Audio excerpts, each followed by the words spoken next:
Hello, I'm Trish Mack, Business Development Manager for First American Exchange. Vacation homes. In order to complete a 1031 exchange, both the relinquished and the replacement properties must be held primarily for investment purposes or for use in the taxpayer's trade or business. If it is held primarily for personal use, it is not investment property.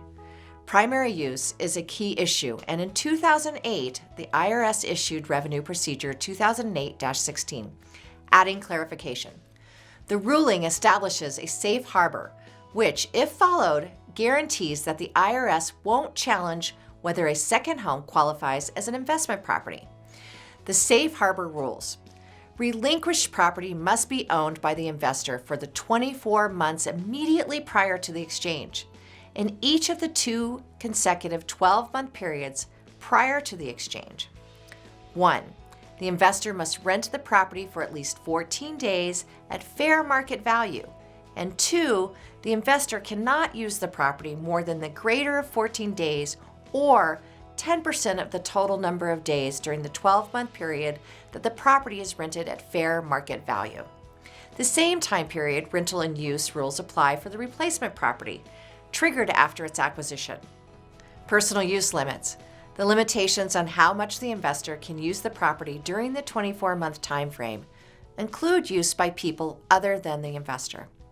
An investor is deemed to have used the property for personal purposes under any of the following circumstances. A.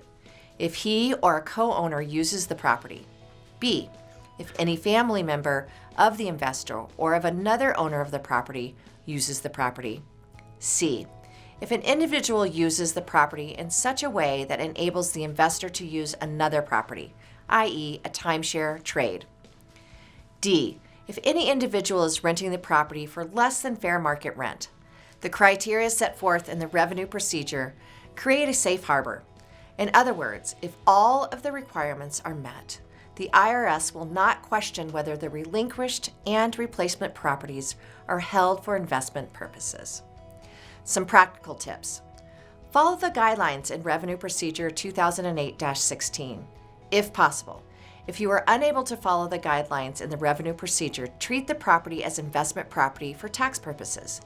This means deducting expenses for maintenance, utilities, and insurance, taking depreciation, and deducting mortgage interest under the rules for investment interest rather than for a primary residence. This also includes making improvements to the property and keeping separate and adequate records of the investment.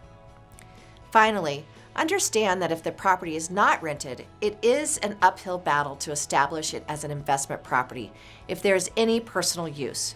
If you have additional questions, you have a vacation property that you hold for investment purposes and would like to exchange it, you can always reach out to me via phone or email. Thank you for watching, and if you enjoyed this video, please subscribe to our YouTube channel. If you would like other educational materials, please visit us online.